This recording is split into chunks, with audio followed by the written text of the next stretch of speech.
सरस्वतीं व्यासं ततो जयमुदीरयेत्। वेदे रामायणेश्चैव पुराणे भारते तथा आदुचन्ति च मध्ये च हरिः गीयते। मुखं करोति वाचालं पङ्गुं लङ्घयते यत्कृपास्महं वन्दे श्रीगुरुदीनदारिणीं परमानन्दमाधव। ॐ नमो भगवते वासुदेवाय। श्रीमद्भागवतं दशम स्कंध 47 अध्याय श्लोक 63। वन्दे नन्दव्रजस्त्रीणां पादरेणु अभीक्षणसः जासां हरिकथोद्गीतं पुनाति भुवनत्रयम्। वन्दे नन्दव्रजस्त्रीणां पादरेणुवीक्षणसः जासं हरिकथोद्गीतं पुनाति भुवनत्रयम्। ये 58 जो रही उद्धवंकर उद्धव जाइए संदेश देवाई से संदेश दे सारा पर गोपी मानकर जो भाव देखिकी वर्तमान तांकर ये 5टी श्लोक गोपी मानकर महात्मा को वर्णना करा जाउछि। तेणु ये श्लोक वर्णना करा जाउछि। से कहते वंदे नंद ब्रजस्त्रीणां पादरेणु अभीक्षणसः जासां हरिकथोद्गीतं पुनादि भुवनत्रयम्। भुवनत्रय तीन भुवन को वंदे मु वंदना करुछि। नंद ब्रजस्त्रीणां नंद ब्रज जो स्त्री मान सब अच्छी तांकर पादरेणु अभीक्षणसः प्रति अभीक्षण कहले सब कौन लिखा जोड़िया निरंतर भाव जासां हरिकथोद्गीतं कहीं जहाँकर मुखपद्मरु जो भगवान कथा आसुचंदी हरिकथोद्गीतं लाउड चैंटिंग उच्च स्वर गान करुले से माने आम पूर्व वर्णना करा जायछि। पुनादि भुवनत्रयम् तीन भुवन को पवित्र कर दिए। वंदे नंद ब्रजस्त्रीणां पादरेणु अभीक्षणसः जासां हरिकथोद्गीतं पुनादि भुवनत्रयम्। वंदे आमर ये विश्वनाथ चक्रवर्ती ठाकुर भाष्य कहते एवं महत्वं प्रतिपाद्य प्रणमंती। आ पूर्वर 5टी श्लोक गोपी मानकर महात्मा को प्रतिपादन करागला। गोपी माने केते उन्नत स्थिति अच्छा प्रेमर जो उन्नत स्थिति रही प्रेम उपर चैतन्य चरितामृत वर्णना कर स्नेह मान प्रणय राग अनुराग भाव महाभाव। तेणु प्रथम जो कहले रूढ़ भावा कहले महाभाव। गोपी मानकर कृष्ण प्रति महाभाव थिला। तेणु तांकर पाद धूली कामना करसंती। ये भगवान जो शुद्ध भक्त जो भगवान कथा गान करती भगवान और भगवान कथा भितर कौन तफात नहीं। परम भगवान होती परम मंगलमय। तेणु पवित्रमय से परम पवित्रम भगवान जमी अर्जुन प्रार्थना कले भगवान को परम ब्रह्म परम धाम पवित्रम परमं भगवान परम पवित्र खाली खाली पवित्र नुह परम पवित्र आपण। तेणु भगवान कथा जी गान करती से स्थान सब पवित्र हो जाए। ये कहुच्छी गरुड़ पुराण वर्णना कराई ओं अपवित्रं पवित्रं वा सर्वावस्था कुतोपि वा जय स्मरेत् पुंडरीकाक्ष स बाह्य अभ्यंतर शुचि। ये अपवित्र थाओ बा पवित्र थाओ किंतु पुंडरीकाक्ष भगवान जो कमल नयन रही सुंदर नयन रही चक्षु रही पद्मगढ़ी ताकू यदि स्मरण करदेव स्मृत पुंडरीकाक्ष बाह्य अभ्यंतर शुचि। बाहर पवित्र हो भीतर मत पवित्र हो स्थान मत पवित्र हो। तेणु ये जो कहुच्छी गोपी मानकर जो भगवान गुणगान कृष्ण गान कर भागवत में ଅନେକ ସ୍ଥାନରେ ଗୋପୀମାନଙ୍କର କଥା କୁହାଯାଇଛି। ଦଶମ ସ୍କନ୍ଧ 21 ଅଧ୍ୟାୟରେ ବେଣୁଗୀତରେ କୁହାଯାଇଛି। ସେଇଭଳି ଭାବରେ 31 ଅଧ୍ୟାୟରେ, 35 ଅଧ୍ୟାୟରେ, 39 ଅଧ୍ୟାୟରେ, ଏଇସବୁ ବିଭିନ୍ନ ସ୍ଥାନରେ, ଏଇ 47 ଅଧ୍ୟାୟରେ ମଧ୍ୟ ଗୋପୀମାନଙ୍କର କଥା କୁହାଯାଇଛି, ଗୋପୀ ଗୀତ। ଯଦିଓ ଉଦ୍ଧବ ସନ୍ଦେଶ ତାର ନାମ ହେଉଛି, ଅଧ୍ୟାୟର ଶୀର୍ଷକ ହେଉଛି ଉଦ୍ଧବ ସନ୍ଦେଶ, କିନ୍ତୁ ପ୍ରକୃତରେ ଗୋପୀମାନେ ତାଙ୍କୁ ଦେଇଛନ୍ତି ଶିକ୍ଷା। ଆଜି ଏଇଭଳି ଭାବରେ ଗୋପୀମାନଙ୍କର ଭାବ ଦେଖିକରି ତାଙ୍କର ପଦଧୂଳି କାମନା କରୁଛନ୍ତି। ଯାସାଂ ହରି କଥୋଦ୍ଗୀତମ୍, କାହିଁକି ତାଙ୍କର ପାଦପଦ୍ମକୁ, ପାଦରେଣୁକୁ, ପାଦଧୂଳିକୁ ସବୁବେଳେ ପାଇଁ ସେ ବନ୍ଦନା କରିବେ। ଭଗବାନଙ୍କୁ ବନ୍ଦନା କରିବା କଥା। ଭଗବାନ କହିଲେ ମନ୍ମନା ଭବ ମଦ୍ଭକ୍ତୌ ମଜ୍ଜାଜି ମାଂ ନମସ୍କୁରୁ, ମୋତେ ନମସ୍କାର କର, ମୋତେ ବନ୍ଦନା କର। କିନ୍ତୁ ଉଦ୍ଧବ କହୁଛନ୍ତି ଗୋପୀମାନଙ୍କୁ ବନ୍ଦନା କରୁଛନ୍ତି, ଗୋପୀମାନଙ୍କୁ ନମସ୍କାର କରୁଛନ୍ତି। କାହିଁକି ନା ତାଙ୍କର ଯେଉଁ କଥା ତାଙ୍କର ମୁଖପଦ୍ମରୁ ବାହାରୁଛି ସେଇଟା ତିନି ଲୋକକୁ ପବିତ୍ର କରିଦେଉଛି, ପୁନାଦି ଭୁବନତ୍ରୟମ୍। ତେଣୁ ବିଶ୍ୱନାଥ ଚକ୍ରବର୍ତ୍ତୀ ଠାକୁର ତାଙ୍କ ଭାଷ୍ୟରେ କହୁଛନ୍ତି, ସାରାର୍ଥ ଦର୍ଶନୀ ଭାଷ୍ୟରେ, ଏବଂ ମହତ୍ୱ ପ୍ରତିପାଦ୍ୟ ପ୍ରଣମନ୍ତି। ଏଇଭଳି ଭାବରେ ଯେଉଁ ମହତ୍ୱ ସବୁ ରହିଛି ଭଗବାନଙ୍କର ମହତ୍ୱ, ଏଇ ଗୋପୀମାନଙ୍କ ମହତ୍ୱ ପୂର୍ବରୁ 5ଟି ଶ୍ଲୋକରେ ବର୍ଣ୍ଣନା କରାଗଲା। ତେଣୁ ଅନ୍ତିମରେ ପ୍ରଣାମ କରୁଛନ୍ତି। ତେଣୁ ଉଦ୍ଧବ କହୁଛନ୍ତି ବନ୍ଦେ ନନ୍ଦ ବ୍ରଜସ୍ତ୍ରୀଣାଂ ପାଦରେଣୁ ଅଭୀକ୍ଷଣସ। ଅଭୀକ୍ଷଣସ କାହିଁକି କୁହାଗଲା? ସ ଶବ୍ଦ କାହିଁକି ବ୍ୟବହାର କରାଗଲା? ଅଭୀକ୍ଷଣ କହିଲେ ବି ହେଇଥାନ୍ତା। ସ ଶବ୍ଦ କହିବାର ଉଦ୍ଦେଶ୍ୟ ହେଉଛି 3 ଥର ବା 5 ଥର ଦିନକୁ ପ୍ରଣାମ କରୁଛି ତାହା ନୁହଁ। ସେତିକି ଦିନ ପର୍ଯ୍ୟନ୍ତ ପ୍ରଣାମ କରୁଥିବି, ସବୁବେଳେ ପାଇଁ ପ୍ରଣାମ କରୁଥିବି ଯେତେବେଳେ ପର୍ଯ୍ୟନ୍ତ ମୁଁ ଗୋଟେ ଗୁଳ୍ମ ନ ହେଇଛି। ଗୁଳ୍ମଲତ ଔଷଧି ନା, ତା ପୂର୍ବରୁ କୁହାଗଲା ନା, ଆଶା ମୋହ ଚରଣରେଣୁ ଦୁଷାଙ୍ଗହଂ ଶ୍ୟାମ ବୃନ୍ଦାବନେ କିମପି ଗୁଳ୍ମଲତୌଷଧୀନା ଯାଦୁସ୍ତେଜସୋଜନାର୍ଜ ପଥଂ ଜହିତ୍ୱା ବେଜୁ ମୁକୁନ୍ଦ ପଦବୀର ଶ୍ରୁତିବୀର ବିମୁଗ୍ୟାମ।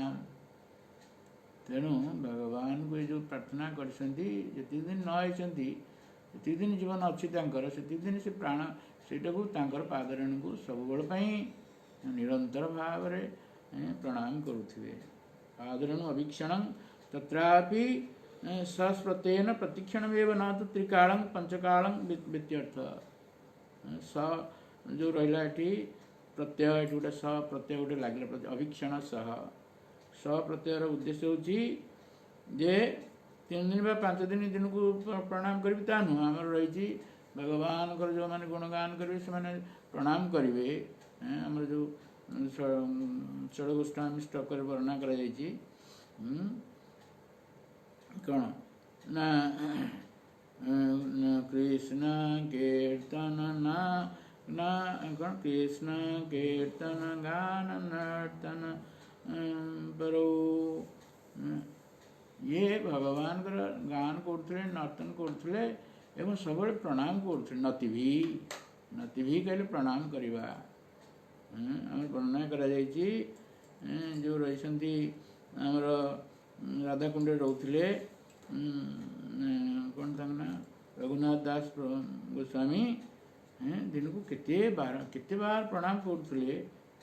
ସରିଲା ପରେ ଭଗବାନଙ୍କ ନାମ ନେଇ ସାରିଲା ପରେ ବା ପ୍ରତି ଗୋଟିଏ ମାଳା କମ୍ପ୍ଲିଟ୍ ହେଲା ପରେ ସେଇଭଳି ଭାବରେ ଇଏ ବନ୍ଦନା କରୁଛନ୍ତି।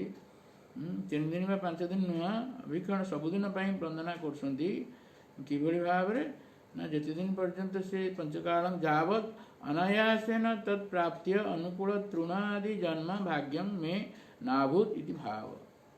ଯେତେ ଦିନ ପର୍ଯ୍ୟନ୍ତ ଅନାୟାସରେ ତାଙ୍କର ପାଦରେଣୁ ମୁଁ ପ୍ରାପ୍ତ ନ ହେଇଛି, ସେତିକି ଦିନ ପର୍ଯ୍ୟନ୍ତ ମୁଁ ଏଇଭଳି ଭାବରେ ପ୍ରଣାମ କରୁଥିବି। କାହିଁକି ନା ଯାସାମ୍ ଉଦ୍ଗୀତଂ ଯତ୍ କର୍ମକ ମୁଚ୍ଚେ ଜ୍ଞାନମେବ। ଉଚ୍ଚସ୍ୱରରେ ଗାନ କରୁଥିଲେ ସିଏ ହରିକଥା। ଭୁବନତ୍ରୟଂ ପବିତ୍ରୀକରୋତି ଅବିଦ୍ୟା ମାଳିନ୍ୟାଦିତି ଭାବ। ଅବିଦ୍ୟା ଯେଉଁ ରହିଛି ଆମର, ଅବିଦ୍ୟା ହେଉଛି ଆମେ ଦୁଃଖ ଭୋଗ କରୁଛେ ଅବିଦ୍ୟା କାରଣରୁ। ମଳିନତା ଆମର ଯେଉଁ ରହିଛି ହୃଦୟରେ, ସବୁ ବିଭିନ୍ନ ପ୍ରକାର ଅନର୍ଥ ରହିଛି। ଏସବୁ ପାଇଁ आम विभिन्न प्रकार भौतिक जगत घूरी बुलुचे किंतु सेटा को दूर करदेव ये भगवान कथा। प्रकरणे अस्मिन् व्यासादि महाभक्तानां तात्पर्यम् इदं सर्वभागवतानां मध्ये कृष्ण संबंधिना श्रेष्ठा। व्यासादि महा भागवत कथाकार सब कहते जे जेते आमे जो पूजा करुचे तात्पर्य इदं सर्वभागवतानां मध्ये कृष्ण संबंधिना श्रेष्ठा। जो माने भगवान भक्त तक भागवत बोली कह जाए। तेणु भगवान विभिन्न अवतार अच्छी रामादि मूर्ति शुक्ला नियमेन तिष्ठन् विभिन्न प्रकार भगवान जो अवतार अच्छा किंतु कृष्ण होती मूल भगवान। कृष्णस्तु भगवान स्वयं। तेणु ये स्वयं भगवान जो आराधना करती सी होती श्रेष्ठ। आराधना नाम सर्वेशा विष्णु और आराधन परम। यहाँ शिवजी कहले पार्वती को आराधना भितर श्रेष्ठ आराधना होची भगवान विष्णुकर। एवं यहाँ मध्य महाप्रभु कहले आराध्य भगवान ब्रजेश तनय। विष्णु विष्णु को भीतर भगवान अनेक अवतार सब अच्छा भीतर श्रेष्ठ होती भगवान कृष्ण ब्रजेश तनय। कृष्ण मथुराधीश रही ब्रजेशधीश रही द्वारकाधीश रही किंतु ब्रजेश तनय नंदनंदन जो कृष्ण सी होती सब श्रेष्ठ आराध्य। आराध्य भगवान ब्रजेश तनय। अच्छा ये जो रही कृष्ण होती सब श्रेष्ठ। कृष्ण से तस्व स्वयं भगवत्ता भगवत्वात् कारण कृष्ण होती स्वयं भगवान। आउ जो भगवान राम नृसिंह वामन इत्यादि सब रही मूल होती सी सब आसती। मूल भगवान होती कृष्ण। भक्ति साम सुंदर वर्णना कर जो भगवान जो गुण रही 64 अनंत गुण रही 64 प्रकार कहुई। तेणु भगवान कृष्ण सहित कई सामान हो पारे ना। जिते आमर विष्णु तत्व सब रही चैतन्य चरितामृत वर्णना कर ब्रह्मा पर्यंत 50टी गुण प्राप्त है। सीटा पुणी अल्प परिमाण पूर्ण नुह भगवान पाखे पूर्ण भाव रही। ब्रह्मा ऊर्धे होती शिवजी पाखे 5टी गुण अधिका। ऊर्धे होती विष्णु तत्व सब रही राम नृसिंह वामन इत्यादि पाखे 60टी गुण रही। किंतु कृष्णकर जो गुण रही सहित कई सामान हो पारे ना। से असमर्थ तत्व से 4टी गुण कौन भगवान रूप माधुरी भगवान त्रिभंग ललित रूप कहार हो पार ना। वेणुमाधुरी प्रेम माधुरी एवं लीला माधुरी भगवान को लीला पुरुषोत्तम कह जाए। भगवान रामचंद्र होती मर्यादा पुरुषोत्तम। तेणु यही भाव कृष्णकर जे भक्ति कर पूजा कर आराधना कर भागवत सी होती श्रेष्ठ। कृष्णकर जे पूजा किंतु ता भीतर में तदगतना तस्वी श्रीमान उद्धव त्वं तु भागवते सु अहम इति। उद्धव भीतर भागवत मान भीतर श्रेष्ठ होती उद्धव।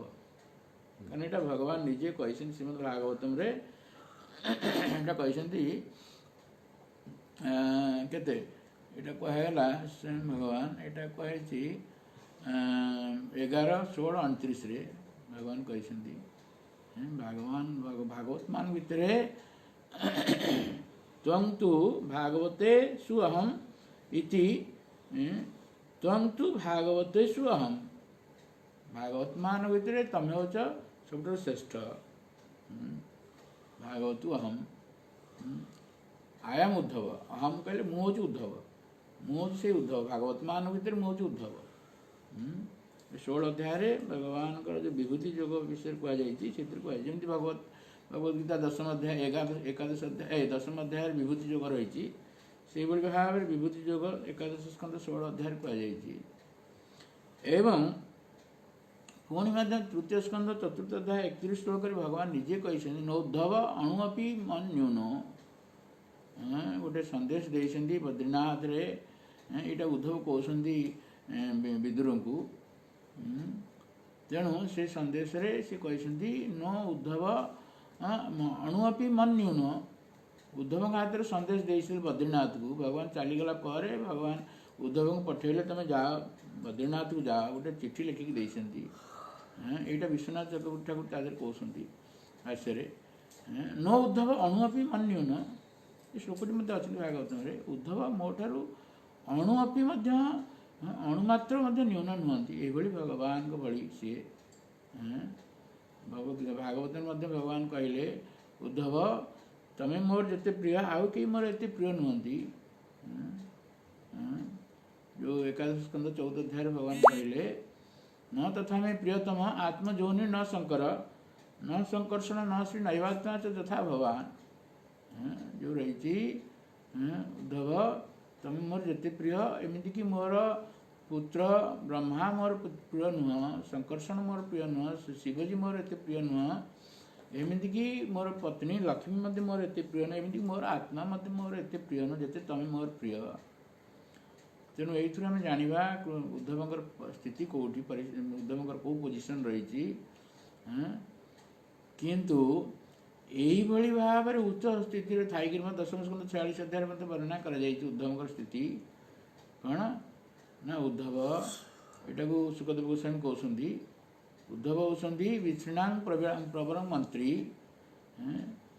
कृष्ण से द्वैत सखा प्रथम कहले उद्धव होती किए ना उद्धव होती विष्णा प्रवर मंत्री विष्णुमान भितर बहुत मंत्री अच्छा प्रधानमंत्री होती ये उद्धव कृष्ण से द्वैत सखा कृष्णकर अत्यंत प्रिय सखा अर्जुन कृष्णकर सखा किंतु प्रभुपाद महाराज कहते अर्जुन को जो ज्ञान देना भगवद गीतार ताठू उन्नतर ज्ञान देते उद्धव को ये 3-4-32 श्लोक कहते भावार्थ प्रभुपाद महाराज कहते तेणु ये कहुँ कृष्ण से द्वैत सखा उद्धव शिष्य बृहस्पति साक्षात बृहस्पति जो देवता मान गुरु बृहस्पति सी सब शिक्षा दौले देवता मान सब शिक्षा पढ़ाऊे सी किंतु विशेष भाव में आपको निजे पढ़ाऊे बृहस्पति अन्य जो अन्य सब छात्र अच्छा सी कहे तुम पढ़ाओ निजे पढ़ू नथिले किंतु आपको साक्षात शब्द व्यवहार करा निजे पढ़ाऊे उद्धव को एत प्रिय एवं उद्धव बुद्धि सप्तम उद्धव होती बुद्धिमान भितर श्रेष्ठ बुद्धिसंपन्न व्यक्ति तेणु से उद्धव वर्तमान गोपीमान गुणगान करेशांग तो सभी श्रीमान तो हाँ ये सब रहा मनन इत्यादि दर्शन ईदृशी भाव स्पृहा तासु आदरो अधिक न जातु एमिति कि उद्धव उद्धव भागवतसु अहम अभी ऐसे कहगला दर्शनात् तस्यापि ईदृशी भाव स्पृहा तासु आदर अधिक न जातु पट्टमहिषीषु अपि इति ये जो आदर कर गोपी मान को पादरेणु को वंदना करमती पट्टमहिषी जो रही 16,108 राणी रही द्वारकार ताकू सी एत आदर एत सम्मान दे नथिले ये गोटे लीला वर्णना कर भगवान गोटे लीला करते गोटे लीलार भगवान को अनेक शिक्षा रही गोटे लीला करते ज्वर लीला करते भगवान जिते वैद्य थे सब फेल मारिगले कई औषध दे पारे ना भगवान ज्वर भल है ना तेणु नारद मुनि को डकागला नारद मुनि पचारे प्रभु आपण कहतु नारद मुनि भगवान भक्त मान भीतर श्रेष्ठ भगवान भक्तिर अवतार सी भगवान से जन अवतार नारद मुनि प्रथम स्कंद 3 अध्याय वर्णना कर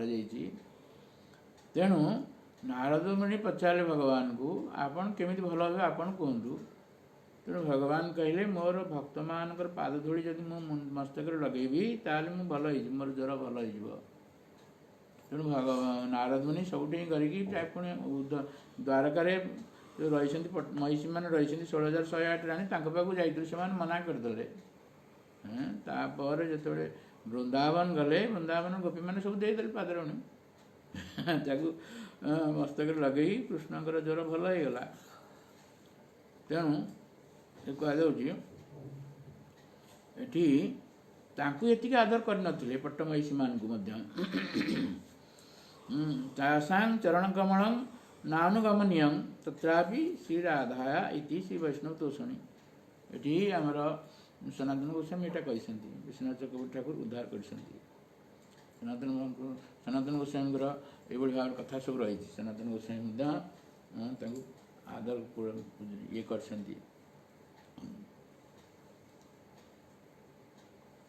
श्रीधर गोस्वामी कहते एवं महत्व प्रतिपाद्य नमस्करोति वंदयति वंदे नंदव्रज स्त्रीणाम जो कहले 5टी श्लोक गोपीमान महत्व को वर्णना कर पूर्व से वर्णना कर वर्णना करवा ना सनातन गोस्वामी कहते जे गोटे श्लोकटी कहते सनातन गोस्वामी कहते जो सी वंदना कर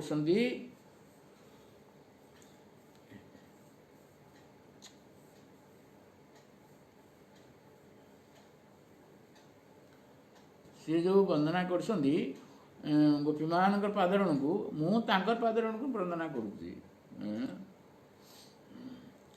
मु केवल I am completely unqualified for such direct service to the lord Uddhav जो प्रार्थना कर सीधा सड़क मागिले से पाद तल देवे ना एवं सी निजक योग्य मन करना सीधा सड़क वंदना करने ये परोक्ष भाव में कहते अटेंड सच ए भाव I am completely unqualified for such direct service to the lord भगवान को जो भाव में से पूजा करुले भगवान आराधना करुले मुझे योग्य नुह कारण ये जो प्रथम श्लोक कहले आम ये भाव वांछना करूँ से परिवर्तन कर कहले पादधूल कामना कले गोपीमान सहित कहीं सामान हो पारे ना what qualification do I have to sing the glories of such persons तेणु तांकर जो गोपीमान 5टी श्लोक ग्लोरी महात्मा गान कलापर बर्तमान कहते मोर कौन रही शक्ति रही मोर योग्यता रही क्वालिफिकेशन योग्यता वर्णना करने महानता को वर्णना करने मु केवल I offer respect to one particle of their foot dust which is fallen somewhere जो गोपी मैंने चली जाऊे पादधूली गोटे जो कौटी पड़ी मुझे प्रणाम करी खाली गोपीमान नुह I offer respect to the feet of the women of Braj सबू गोपीमान को what to speak of those women who are dearest to him जिते स्त्रीलोक मैंने अच्छा ब्रजरे समस्त को पाद पद्म को मुझे कौन प्रणाम करुच्ची वंदना करुच्ची आ गोपीमान कथा कौन कहवा because all the Braj women are related to this gopis किए गोपीमान माँ किए भौणी किए शाशु किए कौन I offer respect to all of them समस्त को प्रणाम करुच्ची उद्गीतम कहले उच्च स्वर जो कीर्तन करुले विथ टॉपिक्स ऑफ द पूर्व वर्णना कर उद्धव सहित शुणुला बेले आते कृष्ण विरह ये भाव में आर्त हो गले मथुरा आड़ को लक्ष्य करी मथुराटा हूँ दक्षिण पूर्व नंदगाँव दक्षिण पूर्व हूँ मथुरा से आड़ को लक्ष्य करी उद्धव को आउ लक्ष्य करे ना मथुरा को लक्ष्य करी कंदन करुले हे नाथ हे रमानाथ ब्रजनाथार्थिनाशनम ये भाव में उच्च स्वर क्रंदन करुले तेणु यही सब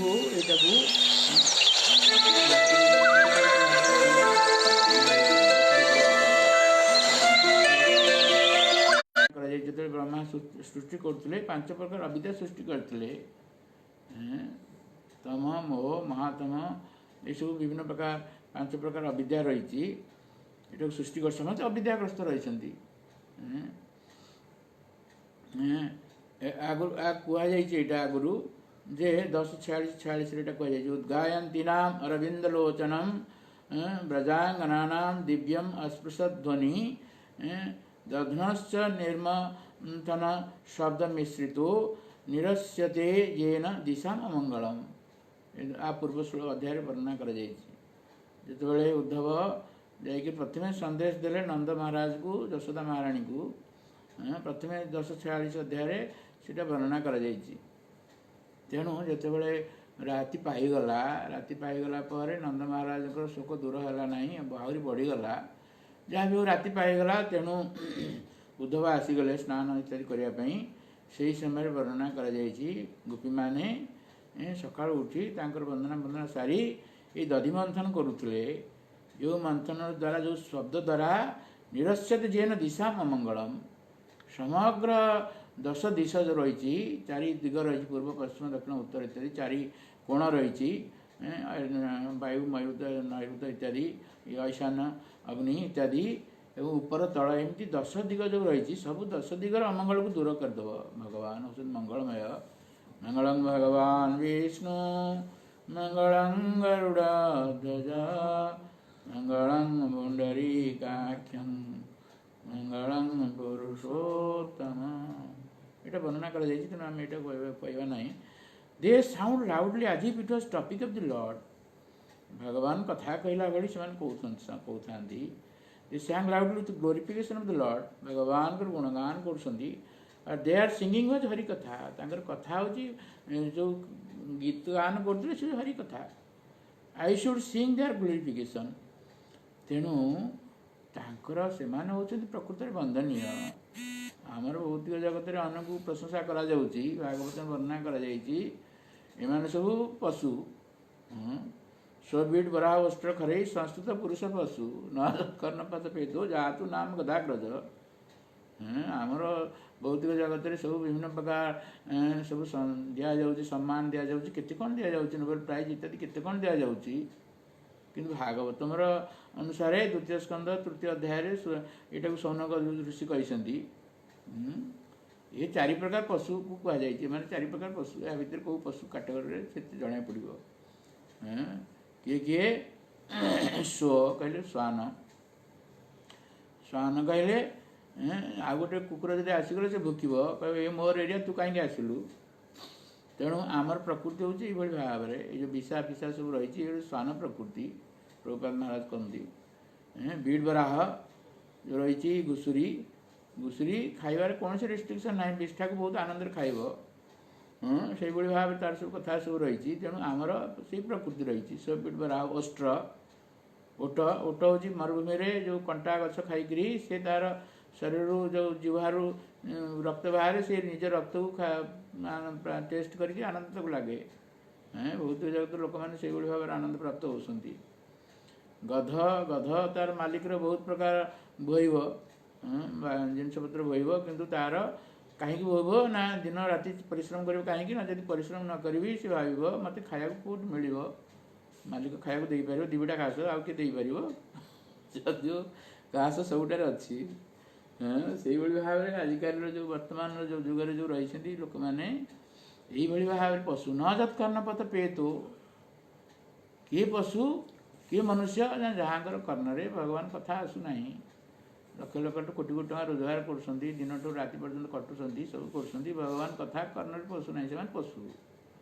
ବହୁତ ଜେଣ୍ଟଲମ୍ୟାନ୍ ଭଳିଆ ଲାଗୁଛି, ବହୁତ ଉନ୍ନତ ସ୍ଥିତିର, ବହୁତ ସିଭିଲାଇଜଡ୍ ଏସବୁ ରହିଛି, କିନ୍ତୁ ଭଗବାନ କଥା ଆମ କାନରେ ପଶୁନାହିଁ। ମାନେ ଭାଗବତମ ଅନୁସାରେ ସେ ହେଉଛି ପଶୁ, ସଂସ୍କୃତ ପୁରୁଷ ପଶୁ। ଏବଂ ଅନ୍ୟ ପଶୁମାନେ ତାକୁ ପୂଜା କରନ୍ତି, ନୋବେଲ ପ୍ରାଇଜ୍ ଦିଅନ୍ତି, ଆମକୁ ଦିଅନ୍ତି, ସମକୁ ଦିଅନ୍ତି, ତାଙ୍କ ସମ୍ମାନ କରନ୍ତି, ତାଙ୍କର କେତେ କ'ଣ ସବୁ ବନ୍ଦନା କରାଯାଏ। ତେଣୁ ଇଏ କହୁଛନ୍ତି ପ୍ରକୃତରେ ବନ୍ଦନୀୟ ହେଉଛନ୍ତି ଭଗବାନ ଭକ୍ତ। ମହାପ୍ରଭୁ ଯେତେବେଳେ ଯାଇଥିଲେ ଦାକ୍ଷିଣାତ୍ୟକୁ, ରାୟ ରାମାନନ୍ଦକୁ ପଚାରିଥିଲେ କୀର୍ତ୍ତି ମଧ୍ୟରେ କୋନ୍ କୀର୍ତ୍ତି ଶ୍ରେଷ୍ଠ? କୀର୍ତ୍ତି ମଧ୍ୟରେ ଶ୍ରେଷ୍ଠ କୀର୍ତ୍ତି କାହାର? ରାୟ ରାମାନନ୍ଦ ଯିଏକି ଅର୍ଜୁନ ଏବଂ ବିଶାଖାଙ୍କର ମିଳିତ ଶରୀର ପ୍ରାପ୍ତ ହୋଇଛନ୍ତି, ସିଏ କହିଲେ ରାଧାକୃଷ୍ଣଙ୍କର ଯିଏ ଭକ୍ତ ତାଙ୍କର କୀର୍ତ୍ତି ହେଉଛି ଶ୍ରେଷ୍ଠ କୀର୍ତ୍ତି। କିନ୍ତୁ ସମାଜ ସେଇଟା ବୁଝିବ ନାହିଁ। ଆମ ଶ୍ରୀମଦ୍ ଗୌରବନ୍ଦ ସ୍ୱାମୀ ମହାରାଜ କହନ୍ତି ଏଇ ସମାଜ ସେଇଟା ବୁଝିପାରିବ ନାହିଁ ଭକ୍ତମାନଙ୍କର ମହାନତା। ସେମାନେ କହିବେ ଏମାନେ ହେଉଛନ୍ତି ପାରାସାଇଟ୍, ଏମାନେ ଖାଲି ଅନ୍ୟମାନଙ୍କର ରକ୍ତ ଚୋଷୁଛନ୍ତି, ରକ୍ତ ନେଉଛନ୍ତି, କୌଣସି ଦେଉନାହାନ୍ତି, ସମାଜକୁ କିଛି ଦେଉନାହାନ୍ତି, ଖାଲି ନେଉଛନ୍ତି। ଏଇଭଳି ଭାବରେ ସେମାନେ ଭାବିବେ। ସେମାନେ ଦେଖିପାରିବେ ନାହିଁ ସମାଜ ପ୍ରତି ତାଙ୍କର କେତେ ରହିଛି, ତାଙ୍କର ଯେଉଁ ଭୁରିଦା ସେଟାକୁ ଭକ୍ତମାନେ ଜାଣନ୍ତି। ସେଇଥିପାଇଁ ଗୋପୀମାନେ କହିଲେ ତବ କଥାମୃତମ୍ ତପ୍ତ ଜୀବନମ୍ କବିଭିରୀଡ଼ିତମ୍ କର୍ମଶାପମ୍ ଶ୍ରବଣ ମଙ୍ଗଳମ୍ ଶ୍ରୀମଦ ଆତୁତମ୍ ଭୁଭି ଗୁଣନ୍ତି ତେ ଭୁରିଦା ଜନା। ଭଗବାନ କଥା ଯିଏ କୁହନ୍ତି ସେମାନେ ହେଉଛନ୍ତି ଶ୍ରେଷ୍ଠ ଦାନୀ। ଆମ ପ୍ରଭୁପାଦ ମହାରାଜ କହିଛନ୍ତି, ଗୋଟେ ଉଦାହରଣ ଦେଇଛନ୍ତି, ଯଦି ଜଣେ ଧନୀ ବ୍ୟକ୍ତିର ପୁତ୍ର କୌଣସି କାରଣରୁ ସେ ତାଙ୍କ ପିତାଙ୍କୁ ଭୁଲି ଯାଇଛି, ପିତାମାତାଙ୍କୁ ଭୁଲି ଯାଇଛି, ଆଉ ବହୁତ କଷ୍ଟରେ ଜୀବନଯାପନ କରୁଛି, ବହୁତ ଲୋକ ଆସି ତାଙ୍କୁ ସାହାଯ୍ୟ କରୁଛନ୍ତି, କିଏ ତାଙ୍କୁ କପଡ଼ା ଦେଇ ଦେଉଛନ୍ତି, କିଏ ଖାଦ୍ୟ ଦେଉଛନ୍ତି, କିଏ ଧନ ଦେଉଛନ୍ତି, ପଇସା କିଛି ଦେଉଛନ୍ତି, କିନ୍ତୁ ରୋଗ ହେଲେ କିଛି ଔଷଧ ଦେଉଛନ୍ତି, କିନ୍ତୁ ତାଙ୍କର ଯେଉଁ ଦୁଃଖ ସେଇଟା ଦୂର ହେଇପାରିବ ନାହିଁ ସବୁବେଳେ ପାଇଁ। କିନ୍ତୁ ଯେଉଁ ବ୍ୟକ୍ତି ତାଙ୍କୁ ନେଇକି ତାଙ୍କ ପିତାଙ୍କ ସହିତ ମିଳେଇ ଦେବେ, ତାହେଲେ ତାଙ୍କର ସମସ୍ୟାର ପୂର୍ଣ୍ଣ ସମାଧାନ ହେଇଗଲା। ତେଣୁ ଆମେ ଭଗବାନ ଭୁଲି ଯାଇକରି କୃଷ୍ଣ ବୋଲି ସେଇ ଜୀବ ଅନାଦି ବହିର୍ମୁଖ, ଅତଏବ ମାୟାତାର ଦେହ ସଂସାର ଆଦି ଦୁଃଖ। ଭଗବାନ ଭୁଲି ଯାଇଥିବାରୁ ସବୁ ଦୁଃଖ ପାଉଛି, ତେଣୁ ମାୟା ତାକୁ ବିଭିନ୍ନ ପ୍ରକାର ଦୁଃଖ ଦେଉଛି। ତେଣୁ ଯାହା ହଉ, ଏଇଭଳି ଭାବରେ ପ୍ରକୃତରେ ଭଗବାନ ଭକ୍ତ ହିଁ ସବୁଠାରୁ ବନ୍ଦନୀୟ, ତାଙ୍କଠାରୁ ଆଉ ଉନ୍ନତ କିଛି ନାହାନ୍ତି ବନ୍ଦନୀୟ। ଯଶ, ସବୁ ଯଶ ହେଉଛି ପ୍ରକୃତରେ ତାଙ୍କର, ଭଗବାନଙ୍କର ସବୁ ଯଶ ରହିଛି। ଭଗବତ କହିଲେ ଷଡ଼ୈଶ୍ୱର୍ଯ୍ୟ ପୂର୍ଣ୍ଣ, ଐଶ୍ୱର୍ଯ୍ୟସ୍ୟ ସମଗ୍ରସ୍ୟ ବୀର୍ଯ୍ୟସ୍ୟ ଯଶଶ୍ରିୟ ଜ୍ଞାନ ବୈରାଗ୍ୟଂ ଚୈବ। ସମସ୍ତ ଧନ, ସମସ୍ତ ଯଶ, ସମସ୍ତ ଶକ୍ତି, ସମସ୍ତ ଜ୍ଞାନ ବୈରାଗ୍ୟ, ସମସ୍ତ ସୌନ୍ଦର୍ଯ୍ୟ, ଏଇ ଛଅଟିରେ ଯେ ପୂର୍ଣ୍ଣ ସେ ହେଉଛନ୍ତି ଭଗବାନ। ସବୁ ଯଶ ହେଉଛି ଭଗବାନଙ୍କର। ଉତ୍ତମ ଶ୍ଲୋକ, ତାଙ୍କର ନାମ ହେଉଛି ଉତ୍ତମ ଶ୍ଲୋକ। ତାଙ୍କର ଯଶ ଏ ଭୌତିକ ଜଗତର ଊର୍ଦ୍ଧ୍ୱରେ, ତ୍ରିଗୁଣର ଊର୍ଦ୍ଧ୍ୱରେ, ଉଦ୍ଗତ ତମ ଯସ୍ୟ, ଉତ୍ତମ ଶ୍ଲୋକ। କିନ୍ତୁ ଭଗବାନ ସେ ଯଶକୁ ତାଙ୍କର ଭକ୍ତମାନଙ୍କୁ ପ୍ରଦାନ କରନ୍ତି। ଭଗବଦ ଗୀତା 11 ଅଧ୍ୟାୟରେ ଭଗବାନ କହିଲେ, ତସ୍ମାତ୍ ମୁତ୍ତିଷ୍ଠ ଯଶୋ ଲଭସ୍ୱ। ମୁଁ ଏମାନଙ୍କୁ ସବୁ ମାରିଦେଇଛି, ତମେ ନ ମାରିଲେ ମଧ୍ୟ ମୁଁ ଏମାନଙ୍କୁ ମାରିଦେଇଛି, କିନ୍ତୁ ତମେ ଯଦି ମୋ କଥାରେ, ମୋ କଥା ଅନୁସାରେ ତମେ ଯଦି ଯୁଦ୍ଧ କରିବ, ତାହେଲେ ତମେ ଯଶ ପ୍ରାପ୍ତ ହେବ। ଭଗବାନ ତା ଯଶକୁ ତାଙ୍କ ଭକ୍ତମାନଙ୍କୁ ପ୍ରଦାନ କରନ୍ତି। ଆମ ମହାପ୍ରଭୁ ଆସିଥିଲେ, ଚୈତନ୍ୟ ମହାପ୍ରଭୁ, ସେ ଭବିଷ୍ୟତବାଣୀ ଦେଇଥିଲେ, ପୃଥିବୀରେ ଆଚତ ନଗରାଧିକାମ ସର୍ବତ୍ର ପ୍ରଚାର ହେଇବେ ମୋର ନାଁ, ସବୁଠାରୁ ମୋର ନାମ ପ୍ରଚାର ହେବ। ତେଣୁ ଯେଉଁ ସବୁଠାରୁ ନାମ ପ୍ରଚାର ହେଲା, କାହାକୁ ଯଶ ଦେଲେ? ପ୍ରଭୁପାଦଙ୍କୁ ଯଶ ଦେଲେ। ସେ ଚାହିଁଥିଲେ ପ୍ରଚାର କରିପାରିଥାନ୍ତେ, ପ୍ରଭୁପାଦଙ୍କୁ ଯଶ ଦେବା ପାଇଁ ସେଇଟା ସେ କଲେ ନାହିଁ। ଭଗବାନ ସବୁ କିଛି କରିପାରିବେ। ତେଣୁ ଯାହା ହଉ, ଗୋପୀମାନଙ୍କର ଯେଉଁ ସ୍ଥିତି ରହିଛି, ଉଦ୍ଧବ ସେଇଟା ଜାଣିଲେ, ଉଦ୍ଧବ ସେଇଟାକୁ ତ ପ୍ରଶଂସା କଲେ। I do not fear of committing offense to the Jadus by staying a long time here. କତିଚିତ୍ ମାସାନ ବର୍ଣ୍ଣନା କରାଯାଇଛି, କେତେ ଦିନ ରହିଥିଲେ? ଯଦି ଜଣେ ପଚାରିବ, ତେଣୁ ସୁଖଦେବ ଗୋସ୍ୱାମୀ କହିଲେ କତିଚିତ୍ ମାସାନ, କେତେ ମାସ ରହିଗଲେ? ସନାତନ ଗୋସ୍ୱାମୀ କହୁଛନ୍ତି 10-11 ମାସ ରହିଗଲେ। ସିଏ ଏତେ ଦିନ ପ୍ରଧାନମନ୍ତ୍ରୀ, ଏତେ ଦିନ ରହିଗଲେ, ଆସିକରି ମଥୁରାକୁ ତ୍ୟାଗ କରିକି ଆସିକି ରହିଗଲେ ବୃନ୍ଦାବନରେ, ନନ୍ଦଗ୍ରାମରେ। ଆଇ ଆସୋସିଏଟ୍ ୱିଥ୍ ଦେମ୍, ମୁଁ ତାଙ୍କ ସହିତ ସବୁ ବ୍ରଜବାସୀମାନଙ୍କ ସହିତ ସେ ସଙ୍ଗ କରୁଛନ୍ତି, ସେଥିପାଇଁ ତାଙ୍କର ନାମ ହେଲା ହରିଦାସ। ଆଉ ପୂର୍ବରୁ ବର୍ଣ୍ଣନା କରାଯାଇଛି। ଶୈଳ ବନଗିରି ବିକ୍ଷନ୍ କୁସୁମିତାନ ଧ୍ରୁବାନ, କୃଷ୍ଣ କଥା ଲୀଳା କଥା ଗାୟନ, ନା ସେଟା ହେଉଛି ସଂସ୍ମରା, କୃଷ୍ଣ କଥା ସଂସ୍ମାରେଣ ହରିଦାସ ବ୍ରଜୋଗସା। କୃଷ୍ଣ କଥା ସଂସ୍ମାର, ଭଗବାନ କଥା ସ୍ମରଣ କରିକିରି ସେ ହରିଦାସ, ତାଙ୍କ ନାମ ହେଇଗଲା ହରିଦାସ। ଭାଗବତରେ 3 ଜଣ ହରିଦାସଙ୍କ କଥା କୁହାଯାଇଛି। ଜଣେ ହେଲେ ଯୁଧିଷ୍ଠିର ମହାରାଜ, ଜଣେ ହେଲେ Gobardhan.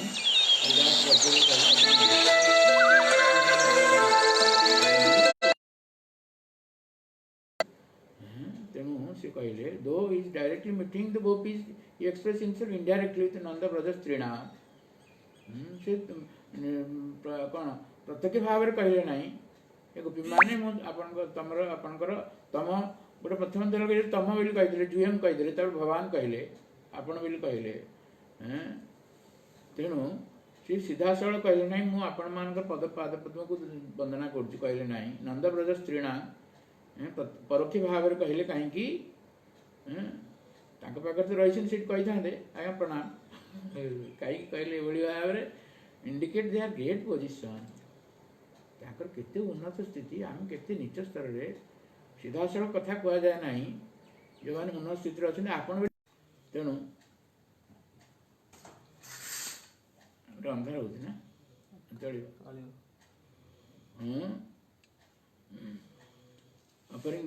Though he is directly meeting the gopis, he expresses, or he speaks indirectly out of respect, ତାଙ୍କୁ ସମ୍ମାନ ଦେଖିବା ପାଇଁ ପରୋକ୍ଷ ଭାବରେ କହିଲେ, or he speaks indirectly because of gopis who would be ashamed of their direct glorification or not tolerate it. गोपी मैंने जानी ना जे उद्धव आमको प्रणाम करछंती बोली से कहले बंदे नंद ब्रज स्त्री ना से भाविले कौन यशोदा माँ बा अन्य मान को प्रणाम करछंती आमको नुह ये भाव भाविले सी भगवान ये तेणु गोपी मैंने मानी ना मान देना से निजे मान ग्रहण करेंगे ना अन्य मान मान प्रदान करेंगे तेणु गोपी मैंने केमी सम्मान ग्रहण करेंगे आमको जब सम्मान करेंगे आम फुली जाऊे आमको सम्मान करूँ ये कौन सम्मान कले आहरी कोटी लोक कहीं न आसिले आम से भाव मन मन भाव न कहले कोटी लोक जब जहाँ प्रणाम जो प्रभुपाद महाराज कोटी कोटी लोक प्रणाम कर सम्मान कर सी कौन गर्वित होती भगवान भक्त को प्रणाम मान तथा मानापमान मान जो भाव से स्थिति रही अपमान तो से भाव स्थिति रही आमको मान यदि प्रदान करा सम्मान प्रदान करा आम बहुत आनंदित होमको यदि अपमान दि जाए क्रोध प्रकाश करवा ये हूँ आम स्थिति किंतु गोपी माने सब उन्नत स्थिति अच्छा तेणु से मैंने भावुंट ये सब प्रणाम कर भाव से चिंता कर गोपी would be ashamed of them. Words like Eta and Assam in other verses are used to indicate proximity to them. Assam हो चरण जो कहिले प्रथम श्लोक कहिले एता परम तनुभूतां भुविगोपबध्यो प्रथम श्लोक रे गोपीमानकर जो तांको ग्लोरिफिकेशन कले तांको सम्मान कले तांकर प्रशंसा कले ये सब who is to indicate proximity to them तामाने से तांकर पाखे थिले सेठी सब गान करसंदी और to indicate that they are always present in his heart से नथिले मध्य तांको हृदय अछंती ए बळी भाव रे कह जायछि and he can perceive them directly तेणु सब सीधा सड़क से देखुसंदी तेणु ये भाव रे अनेक रही कथा आमर कथा को विश्राम दवा जय श्रीमद् भागवतम की जय श्री प्रभुपाद महाराज की जय श्री गुरुदेव की शंभे गौर भक्त की हिताय गौर प्रमानंदे और